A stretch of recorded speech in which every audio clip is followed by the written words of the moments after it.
Da matemática, não é da informática. As proposições racionais a respeito desse assunto estão na ciência do direito. Democracia, cidadania, voto, princípio constitucional da publicidade, as cláusulas pétreas, tudo isso é matéria da ciência do direito. Não é da informática, não é da medicina, não é da engenharia. Eu admiro muito o professor Amilcar, professor Pedro Rezende, que está aqui em algum lugar, mestre Oda. Se os senhores sentarem para conversar com esse homem sobre matemática, os senhores ficarão impressionados com o conhecimento dele. Mas o Estado não se constitui dessa disciplina, o Estado está na ciência do direito. E o que os ministros do STF tratam, ao repelir o que os senhores fazem nessa casa, tratam por meio de falácias jurídicas. Se as proposições que orientam o trabalho dessa casa são orientadas pela matemática e pela informática, é muito fácil para eles refutarem o que os senhores fazem aqui. E por que eles insistem em manter o sistema desse jeito? Porque são eles que controlam a eleição. A eleição é um processo, o sufrágio é um processo. O ministro acabou de falar aqui e deu a entender a velha falácia de que sufrágio e voto são a mesma coisa. Pelo amor de Deus, sufrágio é algo totalmente diferente de voto. Sufrágio não é voto. Sufrágio não é direito ao voto. Sufrágio é um processo. Busquem a origem, o étimo dessa palavra e vocês entenderão. Voto é compromisso. Sufrágio é uma expressão metafórica que remete a uma decisão tomada debaixo da autoridade do fragor. A raiz dessa palavra é frangere. Colisão de partes. E que partes? Os votos. Saiam dessa prisão, essa falácia do espantalho. Tudo que vejo aqui nos corredores, nos projetos, sempre é informática, informática. E a maioria não conhece nem mesmo a informática. A guerra é cultural, principalmente semântica.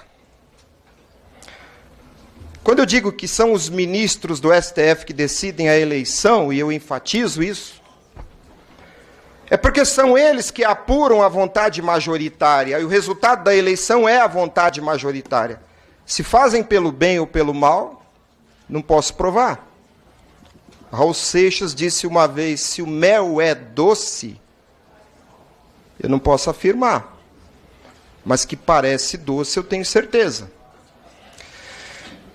Por que eu digo que eles decidem a eleição? Porque só eles, e absolutamente só eles, sabem como se procede a apuração da vontade majoritária. E o elegere, a escolha, é a vontade majoritária que decide. Não é por acaso que está além disso, importa quem conta o voto. O sufrágio não acaba quando você deposita sua vontade no sistema. O sufrágio é o fragor das vontades individuais. O voto é a vontade individual. Mas quem tem o absoluto controle sobre o sistema recusa qualquer interferência. Por quê? Porque essa Constituição, mal escrita em 88, deu à Corte Constitucional o poder de ser o agente do serviço eleitoral. Então nós temos juízes constitucionais que são também os prestadores do serviço eleitoral. E eles não querem perder o poder de controlar o destino de um país continental com 200 milhões de habitantes. E voltando à semântica, o que é auditoria? Essa palavra vem de audire, ouvir. O auditor ouve. E ouve quem? Ele não ouve a si mesmo. Ele ouve outro. É absolutamente irracional que há 28 anos nós, povo brasileiro, estejamos assistindo um teatro ridículo, onde alguém ouve a si mesmo. Não há absolutamente nenhuma auditoria no serviço eleitoral, porque é o próprio agente do serviço eleitoral que fiscaliza a sua própria conduta. Isso não é auditoria, isso não é audire. Entendam o absurdo de se esperar que alguém fiscalizando a própria conduta esteja fazendo algo que possa pôr em risco a sua própria conduta. Aqui nos corredores há um folclore sobre a amostragem. A amostragem é uma forma de auditoria. Quando se faz auditoria, se examina a conduta de um ser humano. Quando um fiscal de renda olha os registros fiscais de um empresário, ele não está fiscalizando o livro, ele está fiscalizando a conduta do sujeito passivo da relação tributária.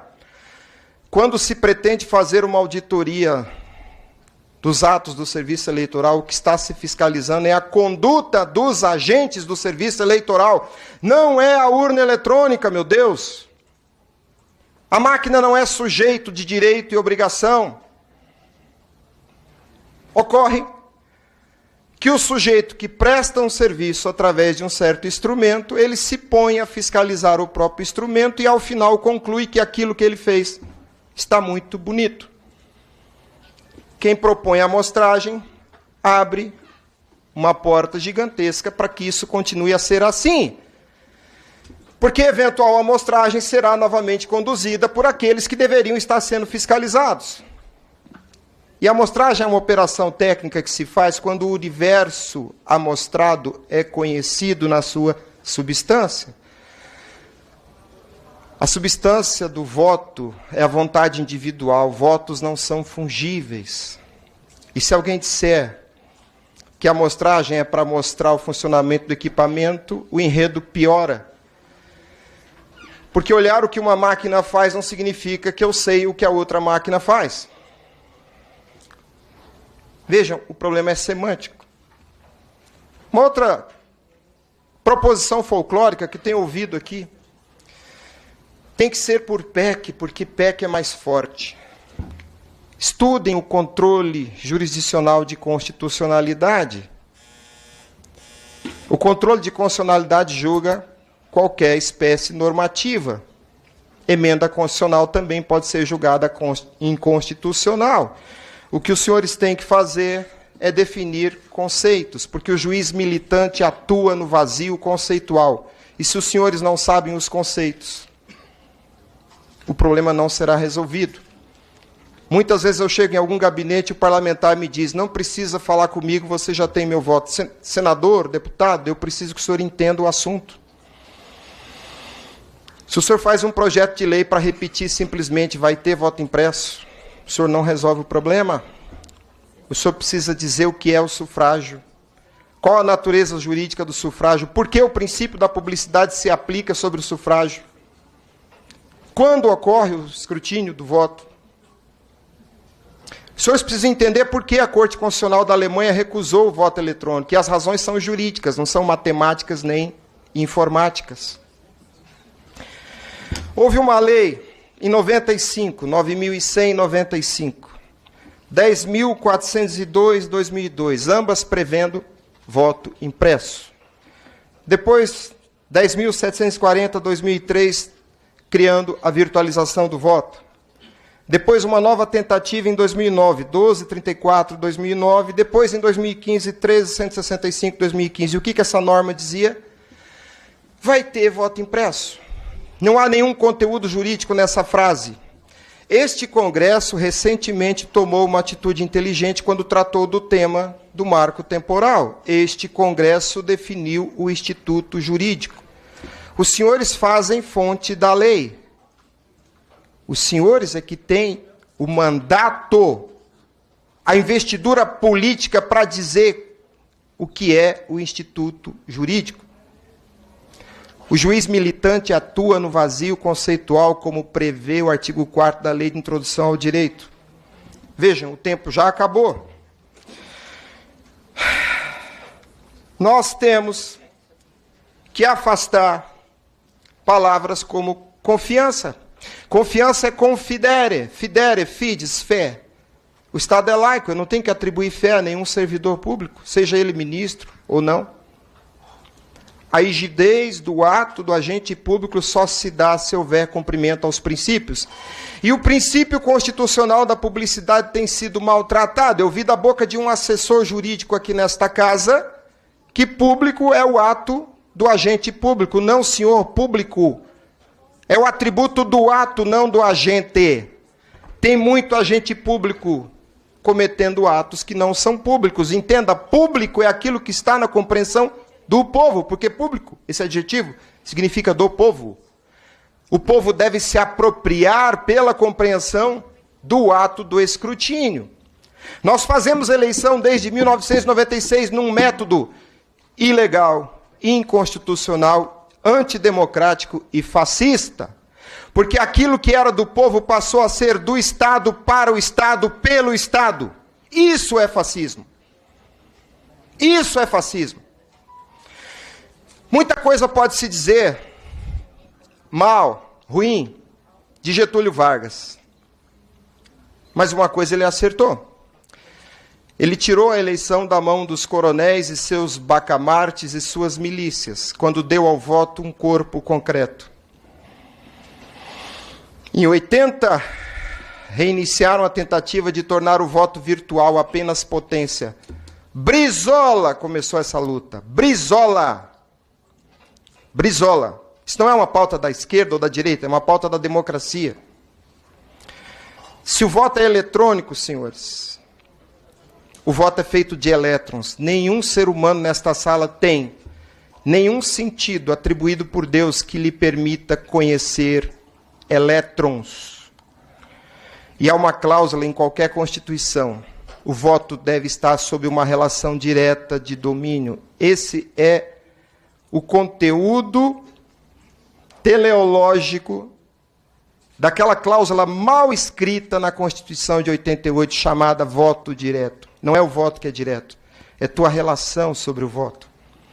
Você não estabelece uma relação direta de domínio sobre um punhado de elétrons. É por isso que Israel dá ao voto um corpo concreto. Por que eu estou citando Israel? É a ponta da tecnologia no mundo. Senhores, se o voto não tem corpo, matéria, ele não existe. Sabe por que eles dizem que não há fraude, nem há prova de fraude? E eles têm razão. Porque o próprio voto não existe nesse sistema. Não dá para falar isso aqui em 10 minutos. Isso aqui é uma aula de 5 horas sobre semiótica, semântica, etimologia, hermenêutica constitucional.